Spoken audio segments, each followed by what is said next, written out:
सबसे पहले तो मैं जननायक कर्पूरी ठाकुर जी को भारत रत्न दिया गया, उसके लिए मैं सभी देशवासियों को बधाई देता हूं। और साथ ही साथ बहुजन नायक मान्यवर कांसीराम साहब को भी भारत रत्न दिया जाए, इसकी मांग करता हूं। और जो आने वाली 31 जनवरी को बामसेफ के माध्यम से इलेक्शन कमीशन ऑफ इंडिया का जो घेराव हो रहा है, उस घेराव का हम समर्थन करते हैं और हम सारे साथी पूरी ताकत के साथ उसमें शामिल होंगे। कार्यकर्ताओं सहित पूरे देश के लोगों से आह्वान करते हैं कि 31 जनवरी को वो लोग दिल्ली में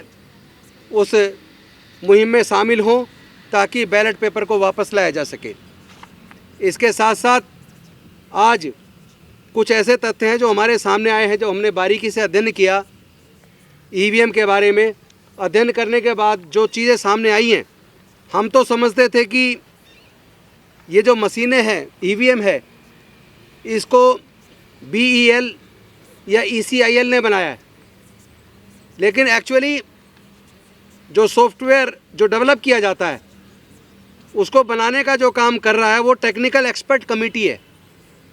और टेक्निकल एक्सपर्ट कमेटी में एमिनेंट प्रोफेसर्स हैं IIT के। उन IIT के प्रोफेसर हैं जिस IITs के अंदर देश के दलितों, पिछड़ों, आदिवासियों के साथ जो बच्चे IIT कर रहे होते हैं, उनके साथ उत्पीड़न की घटनाएं होती हैं और वो बच्चे कई बार सुसाइड करते हैं। तो जहां इस तरह के जातिवादी मानसिकता वाले प्रोफेसर्स हैं, जहां जानबूझ के उन बच्चों को इंटरनल एग्ज़ाम में कम नंबर दिए जाते हैं, फेल किया जाता है, उनको डिमोरलाइज किया जाता है, और ऐसे प्रोफेसर्स, ऐसे एमिनेंट प्रोफेसर्स उस इलेक्शन कमीशन ऑफ इंडिया की टेक्निकल एक्सपर्ट कमेटी के मेंबर हैं। और वो टेक्निकल एक्सपर्ट कमेटी ही है जो सॉफ्टवेयर डेवलप करती है। और जो ये ECIL और BEL है, ये तो हार्डवेयर बनाती है, ये तो उसको असेंबल करती है। तो हमें जो बाकी तथ्य पता लगे वो ये पता लगे हैं कि जो कंट्रोल यूनिट है उसका सॉफ्टवेयर टेक्निकल एक्सपर्ट कमेटी बनाती है, और वो कमेटी उस सॉफ्टवेयर में ही ये तय कर देती है किसको जिताना है। ये टेक्निकल एक्सपर्ट कमेटी के हाथ में है। अगर टेक्निकल एक्सपर्ट कमेटी पहले से ही विन ओवर कर ली जाए, उनको खरीद लिया जाए या किसी भी तरीके से इन्फ्लुएंस में ले लिया जाए, तो जब वो सॉफ्टवेयर डेवलप करते हैं, सॉफ्टवेयर में ही अगर वो चाहे तो ये तय कर सकते हैं कि किसको जिताना है। लेकिन इसको जिताने का खेल, जो सबसे बड़ा खेल है, वोट बिना टाइमर के संभव नहीं है। इस मशीन के अंदर, EVM के अंदर जो कंट्रोल यूनिट है, उसके अंदर बाकायदा एक टाइमर लगा हुआ है जिसमें पूरा टाइम डेट दोनों चीज़ होती हैं। और अगर टाइम और डेट ना हो तो वो गड़बड़ करना मुश्किल है। मैंने इसको बड़े बारीकी से पढ़ा है और उसके आधार पर मैं आपको बता रहा हूँ कि ये स्वैप कब होनी है, कब वोट को स्वैप करके किसको देना है। ये वाला काम अगर सॉफ्टवेयर के अंदर डाल दिया गया, लेकिन अगर उस EVM के अंदर टाइमर ना हो, अगर टाइम क्लॉक ना हो जिसमें डेट और टाइम सेट किया जाता है, तो किस वक्त वोट को स्वैप करके किसको देना वो संभव नहीं है। मैं ये पूछना चाहता हूँ, ये मशीन अगर कैलकुलेटर का काम करते तो इसमें टाइमर की ज़रूरत क्या है? क्योंकि जब वोट पड़ता है तो बाकायदा किस वक्त वोट चालू हुआ पड़ना, कब वोट पड़ना ख़त्म हुआ, टोटल कितना वोट हुआ, उसका बाकायदा पेपर पे भी मैनुअल तरीके से उसको मेंटेन किया जाता है। तो उस मशीन के अंदर टाइमर की आखिर ज़रूरत क्या है, उसमें क्लॉक की ज़रूरत क्या है? और वो ऐसा टाइमर है जिसको वोटर नहीं देखता, वो इलेक्शन कमीशन के अधिकारी जिसके हाथ में कंट्रोल यूनिट होती है, केवल वो देखता है। क्योंकि जो वोटर है वो तो सीधा जाके, जो कीबोर्ड है, जो बैलेट यूनिट है, वो तो जाके सिर्फ वहाँ बटन दबाता है। और बैलेट यूनिट में कोई नंबर नहीं होता, उसके अंदर ABCD होते हैं। और अगर कैंडिडेट Z से ज़्यादा नंबर तक खड़े हो जाएं तो इलेक्शन कमीशन ऑफ इंडिया ने ऐसे कर रखा, चूँकि फिर गड़बड़ी नहीं हो सकती, इसलिए फिर वो 2 मशीनें लगाने से भी काम नहीं चलेगा। उसके बाद वो क्या करते हैं कि बैलेट से चुनाव होगा, यानी जो लेटर है इंग्लिश के A से Z तक, अगर उस लेटर से ज़्यादा संख्या में चुनाव लड़ने वाले उम्मीदवार अगर आ गए तो इलेक्शन कमीशन ऑफ इंडिया की गाइडलाइन के हिसाब से चुनाव फिर ईवीएम से नहीं होता, बैलेट से चुनाव होता है। तो सारा खेल ही है, क्योंकि वो जो बैलेट यूनिट है वो उसमें केवल ए से जेड तक के नंबर के जितने कैंडिडेट खड़े हैं वो नंबर डलता है, 1 2 3, एक दबाया तो वो कंट्रोल यूनिट को इन्फॉर्मेशन बैलेट यूनिट देती है, और वो ABCD इस तरीके से उसमें मार्किंग होती है। तो वो ए दबाया तो ए का सूचना उसको देगा कंट्रोल यूनिट को, और कंट्रोल यूनिट में वो दर्ज हो जाएगा। लेकिन होता क्या है कि जो उसके बाद जब लोग अपना नॉमिनेशन फाइल कर देते हैं उम्मीदवार, और नॉमिनेशन विड्रॉ होने की डेट के बाद उसके बाद इलेक्शन कमीशन ऑफ इंडिया के इंजीनियर्स, जो कोई ज़रूरी नहीं है कि सरकारी आदमी हो, वो कोई प्राइवेट टेक्निकल एक्सपर्ट भी हो सकता है, वो हायर किया हुआ आदमी भी हो सकता है, वो आकर वो उस मशीन के अंदर, चूँकि उसमें एक मेमोरी होती है, और दूसरा जो 2 चीज़ जो वो करता है वो होता है टाइम फाइल बनती है और एक कैंडिडेट फाइल होती है। वो जो एक्सपर्ट आता है जो चुनाव की डेट से एकदम पहले, जब विड्रॉ की डेट ख़त्म हो जाती है और फाइनल हो जाता है कितने उम्मीदवार किस किस पार्टी के चुनाव मैदान में बचे हैं, उसके बाद जो मशीन में वो डालते हैं, वो एक तो टाइम फाइल डालते हैं और एक कैंडिडेट फाइल डालते हैं, ताकि किसको वोट दिया जा रहा वो उसमें आ सके। लेकिन असली बात जो है वो सॉफ्टवेयर जो उधर डिज़ाइन किया गया टेक्निकल एक्सपर्ट कमेटी में, और टेक्निकल एक्सपर्ट कमेटी को अगर इन्फ्लुएंस कर दिया गया और उसने अगर वहीं तय कर दिया किसको जिताना, चूँकि ये विश्वास कहाँ से आता है कि इस बार 300 से ज़्यादा जीतेंगे, इस बार 400 से ज़्यादा जीतेंगे, ये कॉन्फिडेंस कहाँ से आता है? ये कॉन्फिडेंस से वही कह सकता है जिसको पता है कि उसने इन्फ्लुएंस करके टेक्निकल एक्सपर्ट कमेटी के माध्यम से उसके अंदर सॉफ्टवेयर वो डेवलप करवा दिया है कि उन्होंने उस पार्टी को इतने चुनाव में इतने वोटों से जिताना है। अभी आपने देखा होगा पिछले दिनों मध्य प्रदेश के अंदर एक कैंडिडेट ने, बीजेपी के कैंडिडेट ने, उसने पहले ही बता दिया मुझे इतना बीजेपी को वोट मिलेगा, इतना उसको मिलेगा, और जब रिजल्ट आया तो वो वाकई उतना ही निकला, थोड़ा बहुत वोट का अंतर था। तो ये सारे ये समझ लीजिए कि जो आम वोटर का भरोसा है, जिस वोटर के भरोसे को कायम करने की जिम्मेदारी इलेक्शन कमीशन ऑफ इंडिया की है, तो वो जो वोट की उसकी चोरी हो रही है और उसको बिल्कुल डाउट उसका पक्का होता जा रहा है कि इस चुनाव के माध्यम से उनके वोट की चोरी हो रही है, उसको उस पर भरोसा नहीं पैदा हो रहा है, तो ये जिम्मेदारी तो इनकी है। और दूसरा डाउट इसलिए और ज़्यादा मजबूत हो जाता है क्योंकि जब सुप्रीम कोर्ट ने ये व्यवस्था दे दी कि इलेक्शन कमीशन का गठन कि 3 जो सदस्य कमेटी होगी, एक प्रधानमंत्री होंगे, एक अपोजिशन के लीडर होंगे और एक सुप्रीम कोर्ट के चीफ जस्टिस होंगे। लेकिन माननीय मोदी जी ने संसद के माध्यम से एक कानून ला के उसको बदल दिया, और अब उस 3 सदस्य कमेटी में 2 सदस्य केंद्र सरकार के हो गए, एक प्रधानमंत्री जी हो गए और एक उनके लॉ मिनिस्टर हो गए, एक लीडर अपोजिशन हो गए। यानी जिसको इलेक्शन कमिश्नर वो बनाना चाहेंगे वो उसको बनाएंगे, और वो उनके इन्फ्लुएंस का आदमी हो सकता है। इस पॉसिबिलिटी को रूल्ड आउट नहीं किया जा सकता। इसीलिए हम निवेदन करते हैं इलेक्शन कमीशन ऑफ इंडिया से, देश के राष्ट्रपति जी से,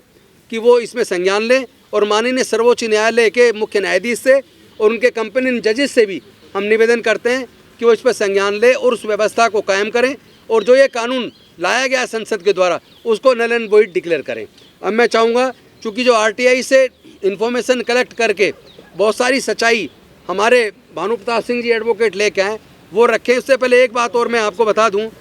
कि पिछले चुनाव में आसाम के एक डाटा आप देखें जिसकी वजह से डाउट और ज़्यादा बढ़ जाता है। इसमें आसाम के दीमा हसाओ जिले में एक बूथ पर थे केवल 90 वोट, 90 मतदाता थे, लेकिन EVM में वोट पड़े 171, और उसने फिर चुनाव आयोग के 5 अफसर सस्पेंड किए इलेक्शन कमीशन ने। फिर कैसे भरोसा करें ऐसी EVM पर? और दूसरा डाटा है मध्य प्रदेश, छत्तीसगढ़ का, वहाँ बसपा के कैंडिडेट खड़े हुए, वहीं उनके रिश्तेदार रहते थे, घरवाले रहते थे, लेकिन उस खुद अपने उनके बूथ से उनको एक भी वोट नहीं मिला, उनका खुद का वोट कहाँ गया? तो ये सारे डाटा जो हमारे पास आ रहे हैं जगह जगह से, उससे बात साबित हो जाती है कि इलेक्शन कमीशन ऑफ इंडिया क्यों इतना जिद्दी हो गया है, क्यों वो EVM से चुनाव कराने पे क्यों आमादा है, क्यों भारतीय जनता पार्टी के वरिष्ठ नेता एवं होम मिनिस्टर ये कह रहे हैं कि इस बार 400 पार, क्यों भारतीय जनता पार्टी के बड़े नेता कह रहे हैं इस बार 400 पार आएंगी। उन्हें इतना भरोसा कैसे है जबकि उन्होंने कोई काम ऐसे नहीं किया। और इसके साथ साथ लास्ट में एक बात कहूँगा, ये सब लोग जैसे राम मंदिर वाला मुद्दा हुआ, कभी कोई सा मुद्दा लाते हैं, ये सब एक माइंड सेट बनाने के लिए, ताकि जो खेल ये खेल रहे हैं उस खेल को वो उसके द्वारा कवर किया जा सके, इसलिए ऐसा खेल चलाया जा रहा है। दिल्ली में ईवीएम हटाओ संयुक्त मोर्चा की इस प्रेस कॉन्फ्रेंस में लोकतंत्र के चौथे सच्चे और अच्छे प्रहरी, जिनके माध्यम से पूरा देश ज्वलंत समस्याओं को देख रहा है, आप तमाम साथियों का दिल की गहराई से स्वागत है। आप लोगों को हर 2 दिन बाद बार बार प्रेस कॉन्फ्रेंस के माध्यम से हम बुलाते हैं, क्योंकि रोज़ाना नए नए तथ्य निकल कर के आ रहे हैं। आज की इस प्रेस कॉन्फ्रेंस का जो उद्देश्य है, कुछ चौंकाने वाले तथ्य सामने आए हैं इस ईवीएम के मैटर्स को लेकर के, ईवीएम की मैन्युफैक्चरिंग को लेकर के, और जो चुनाव आयोग की रिपोर्ट्स हैं उनके माध्यम से लेकर के। हमारे तमाम साथी यहाँ पर मौजूद हैं और इन तथ्यों को दिल्ली सरकार के पूर्व कैबिनेट मंत्री और एडवोकेट राजेंद्र पाल गौतम जी और सुप्रीम कोर्ट के सर्वोच्च वकील जो हैं भानु प्रताप सिंह, ये आपको बताएंगे। डीएन सिंह, बलराज मलिक साहब, हिजम सिंघा साहब, तमाम अलग अलग विषयों पर आपसे बात करेंगे। मैं आपको सिर्फ 1 या 2 बातें बताना चाहूँगा। नंबर 1 ये कि पहली प्रेस कॉन्फ्रेंस के अंदर हमने देश की जनता से ये निवेदन किया था कि जो मिस कॉल नंबर हमने जारी किया था, उस मिस कॉल के नंबर में कुछ टेक्निकल फॉल्ट होने की वजह से बहुत सारे लोगों की कॉल उसमें रजिस्टर नहीं हो पा रही थी। वो जो उसमें टेक्निकल फॉल्ट था वो हमने दूर कर दिया है और अब उसका रिकॉर्ड पिछले 4 दिन से जो ऑब्ज़र्व कर रहे हैं हम, वो बहुत ज़बरदस्त आ रहा है। पूरे देश में कश्मीर से लेकर कन्याकुमारी तक डेली लाखों टेलीफोन प्रतिदिन के हिसाब से उसमें आ रही है, जिससे ये साबित होता है कि आप लोगों के चैनल के माध्यम से इस देश की जनता जो भी तथ्य हमने उनको रखे हैं, जनता आंदोलन के लिए सड़क पर आने के लिए तैयार हो चुकी है। आप लोगों को ये भी बताना ज़रूरी है कि देश के जितने भी प्रदेश हैं, उन सभी प्रदेशों की राजधानियों के अंदर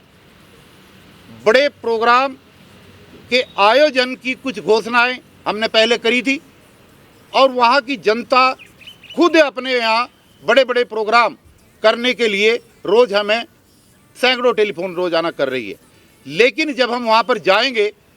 28 तारीख से शुरुआत हो रही है राजकोट से, राजेंद्र पाल गौतम साहब वहाँ पर जाएंगे और वहाँ से फिर लगातार हर प्रदेश की राजधानियों में प्रोग्राम आयोजित होंगे। तो निश्चित रूप से देश की जनता ये जानना चाहती है कि जो ये प्रोग्राम सभी प्रदेशों में हो रहे हैं, इनका लास्ट में क्या निचोड़ निकलेगा। जैसा आपको विदित भी है कि आने वाली 31 जनवरी को भी यहाँ पर एक दिल्ली में प्रोग्राम हो रहा है एक संगठन के माध्यम से। 2024 की 25 फरवरी दिल्ली के अंदर पूरे देश के लोगों को आह्वान किया जाएगा दिल्ली में कूच करने के लिए, और हम लोग मंडी हाउस पर इकट्ठा होंगे और वहाँ पर इकट्ठा होकर के हम पीएमओ हाउस का घेराव करेंगे। पीएम हाउस का घेराव करने के बाद उसके बाद में राष्ट्रपति महोदय को इस ईवीएम को हटाने का एक ज्ञापन सौंपा जाएगा और उनसे निवेदन किया जाएगा कि 2024 लोकसभा के चुनाव की नोटिफिकेशन होने से पहले सरकार इस पर संज्ञान ले और ईवीएम से चुनाव न कराने की सरकार घोषणा करे। चुनाव आयोग को ईवीएम के बजाय बैलेट पेपर से चुनाव कराने के लिए निर्देशित करे। तमाम तरीके की चीज़ें बीच में घटनाक्रम होंगे, फिर हम आपको बुलाएंगे। तो जो नए नए तथ्य, ये एक ऑर्गेनाइजेशन से जुड़ी सूचना थी कि आने वाली 25 फरवरी को पूरे देश के लोग दिल्ली के मंडी हाउस पर इकट्ठा होकर इस देश के पीएमओ ऑफिस का घेराव करेंगे और घेराव करने के बाद हम एक ज्ञापन देश के राष्ट्रपति को देंगे ताकि इस देश में आने वाला लोकसभा का 2024 का चुनाव ईवीएम से न करा करके बैलेट पेपर से कराया जाए। अब जो तथ्य निकल करके आए हैं वो बड़े चौंकाने वाले हैं, उनको सिलसिलेवार बताया जाएगा और आपके चैनल के माध्यम से जब देश की जनता तक वो तथ्य जाएंगे तो निश्चित रूप से जो अब तक उत्तेजना जो अब तक उद्वेलित हुआ है समाज और लोग सड़कों पर आए हैं, तो लोगों को जागरूक होने में और ज़्यादा सफलता इसमें मिलेगी। तो मैं अपने सीनियर साथी दिल्ली सरकार के पूर्व मंत्री और एडवोकेट राजेंद्र पाल गौतम जी से निवेदन करूंगा कि जो चीज़ें उन्होंने स्टडी की है, जो नई चीज़ें निकल करके आई हैं, वो आएँ और चैनल के माध्यम से देश की जनता को बताएं कि ऐसे कौन से तथ्य हैं जो चौंकाने वाले तथ्य आज आए हैं, जिनकी वजह से ये प्रेस कॉन्फ्रेंस आज हमें आयोजित करनी पड़ी।